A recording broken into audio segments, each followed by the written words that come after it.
I got divorced from my wife after 18 years of marriage. The reason was her affair. When I found out about my wife's affair, I couldn't believe it, and it was quite a shock. But at the same time, I felt it was inevitable. That's because my wife and I were mismatched. My wife, who is the same age as me, is beautiful, capable at her job, and earned more than I did. She must have grown tired of me, who never really get promoted in my career. Especially if I were to get laid off. Many companies are resorting to layoffs in this economy. Turn on the television, and it's all gloomy news. There were talks every week at the company meetings about our difficult financial situation. Yet, I lacked a sense of crisis and felt it was someone else's problem. Then one day, my boss asked me to come to the conference room. What's it about? Did I mess something up? Or is it about starting a new project? Thinking casually like that, I knocked the door at the conference room. My boss pointed to a sofa with an expressionless face and said simply, "Sit there." It was a layoff notice for me. "You know our company is struggling, right?" "Yes. So, we've decided to make significant staff cuts. You're on the list." "What? Why me? I don't understand. Why me?" I confronted him in a panic. "You're young, so you'll have an advantage in finding a new job. Most of our employees are much older. It'll be tough for them to find work now. Just be prepared." "Wait a minute, please." The door closed, leaving me behind. I had dedicated myself to this company, never imagining such a turn of events. I couldn't accept it, nor could I agree with it. Why me? I couldn't tell my parents or friends. I also couldn't bring myself to tell my wife, but I couldn't keep quiet forever. When I finally told her about being laid off, her eyes widened in shock. "What? We've got bills to pay, so hurry up and find a new job. I can't be the only one bringing in money." She said that sharply. But I couldn't get myself to feel urgent about finding a new job, considering the future. In this economy, losing a job and finding a new one isn't easy. Our savings were dwindling. I knew we, a family of 3, were living off the savings. But it really made me mad to hear my wife say it. We often fought about money. Even after cutting costs by stopping our daughter's lessons and saving on tutoring fees, living was still tough. And that led to more arguments. Our once happy family had gradually become strained. One day, when my wife showed me our bank account, the low balance made me realize things were really bad. I worked part-time jobs while job hunting. I even did day labor, but quit when I couldn't physically keep up. My wife stopped saying anything. Her cold look said it all. One day, during that period of life, on my way home from a part-time job, I unexpectedly ran into a college classmate on the train. "Hey, David, long time no see. How are you?" "Yeah." After chatting, we ended up going for drinks. I didn't want anyone to know my situation. But part of me wanted someone to listen to my story. At the bar, fueled by alcohol, I told him about being laid off. He responded, "Man, that's rough. Everyone's got bills. Hey, you know what? A person at the company we do business with quit because of family care needs. They're hiring right now. I'll introduce you." "Really? Please, I'm desperate," I begged, grasping at straws. It seemed like a glimmer of hope. With that in mind, I headed home from the bar. On the way, I saw a car parked by the road and my wife getting out. "Huh? Did someone give her a ride?" I was about to approach when a man came out of the driver's seat, put his arm around her waist, and pulled her close. What's this? That night turned into a big fight, and we decided to divorce. I told her I didn't want any money. We had a 17-year-old daughter, Natalie. I thought she would choose my wife, but she decided to stay with me. Honestly, that made me happy. After that, Natalie and I started living together. She never said it, but I knew she was deeply shocked to find out about her mom's affair.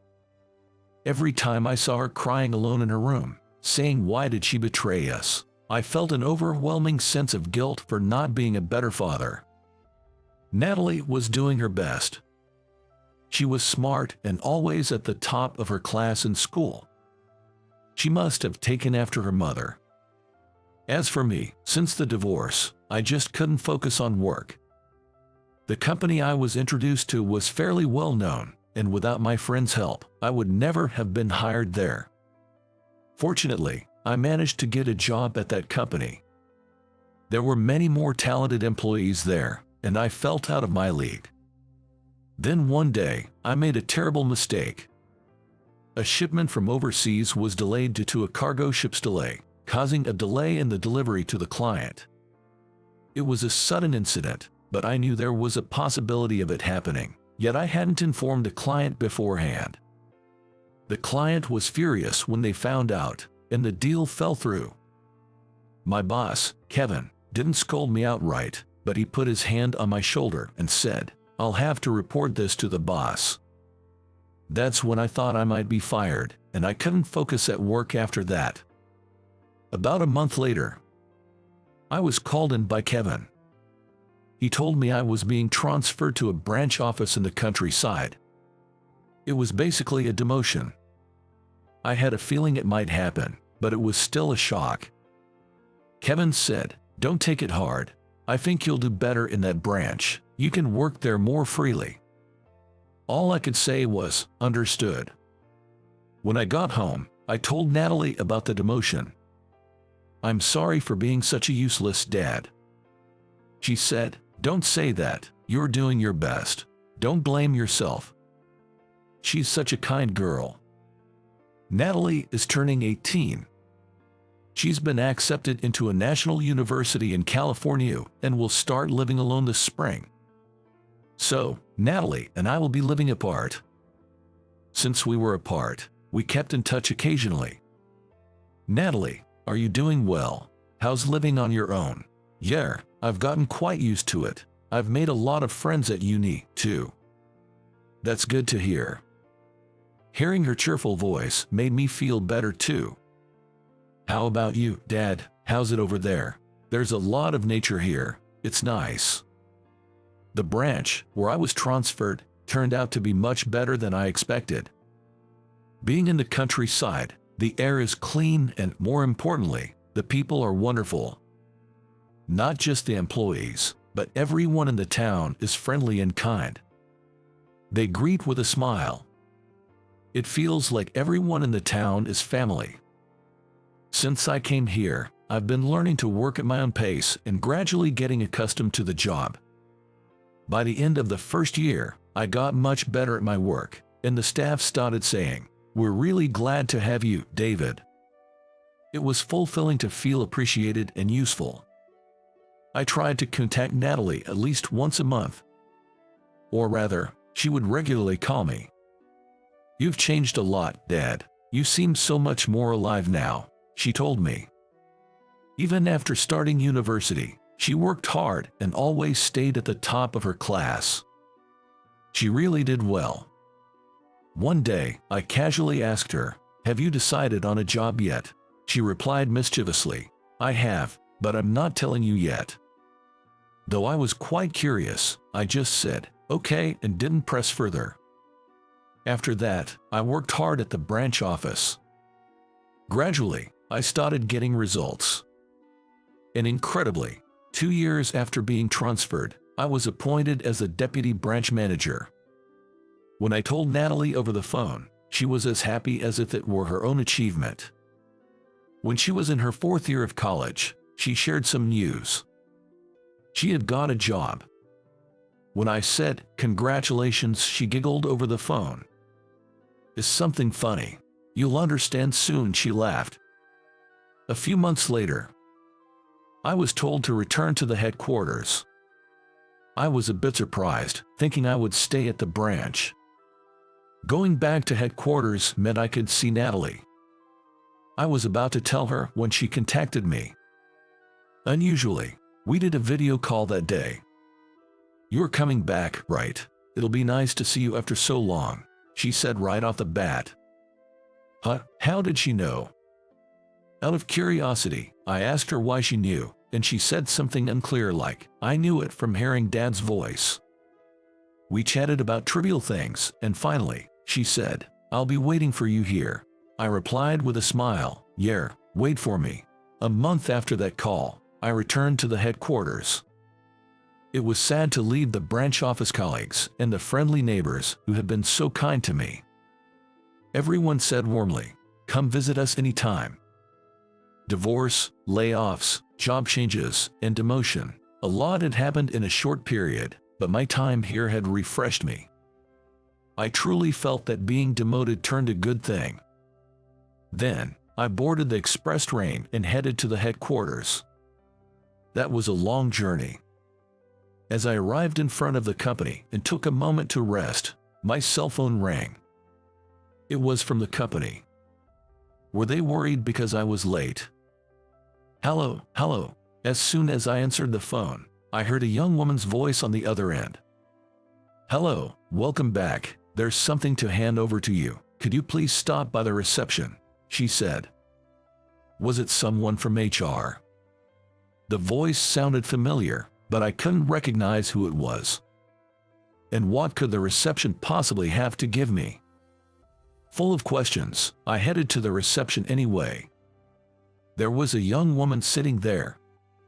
She looked down, and her face was not visible. "Good afternoon. I'm David. I received a call from you just now," I said to her. Then she looked up, smiling broadly, and said, "Welcome back." At that moment, "What?" I exclaimed in surprise. It was Natalie sitting in front of me. Her name tag read Natalie Brooks. Astonished, I watched as she giggled and said, "I've been working here since this spring." Come to think of it, I hadn't asked her which company she had decided to work for. I never imagined it would be my company. And then she handed me a bouquet of flowers. There was a card with a message, "Welcome back. Looking forward to working with you." "What's this, Natalie?" I felt an overwhelming sense of happiness. Then Kevin also appeared. "Working at the same company with your daughter. That's enviable," he said with a smile. "Welcome back. We're counting on you here." I bowed and replied, "Thank you, I'm looking forward to it too." That evening, I decided to go out for dinner with Natalie, who I hadn't seen in a while. After sitting down and toasting, I asked, "Why did you choose this company? You could have got a better one, couldn't you?" She laughed and replied, "Well, I was worried about you, Dad. I thought I needed to be by your side." "Is that so?" I said, laughing along, and then she continued. "When I went for the interview, Kevin was the interviewer. He recognized me as your daughter right away. He said that you are a very hard-working person." I also learned this from her story. Kevin didn't intend to demote me. He sent me to the countryside branch, meaning for me to take a little break and enjoy the relaxed rural life. At that time, with all that had happened, he thought the countryside branch was a better fit for me. It was his way of being kind. Natalie said, "With such a kind boss, I thought I could work here with peace of mind. That's why I chose this company," smiling. Then, a bit shyly, she added, "Well, the main reason was that I wanted to work at the same company as you." What a sweet daughter. She started working as a receptionist at the headquarters, and her beauty quickly made her popular among the male colleagues. As a father, I'm a bit worried, but she's truly a daughter to be proud of. Thanks to my accomplishments at the branch, I'm now doing well at work. From now on, I plan to work hard alongside my proud daughter.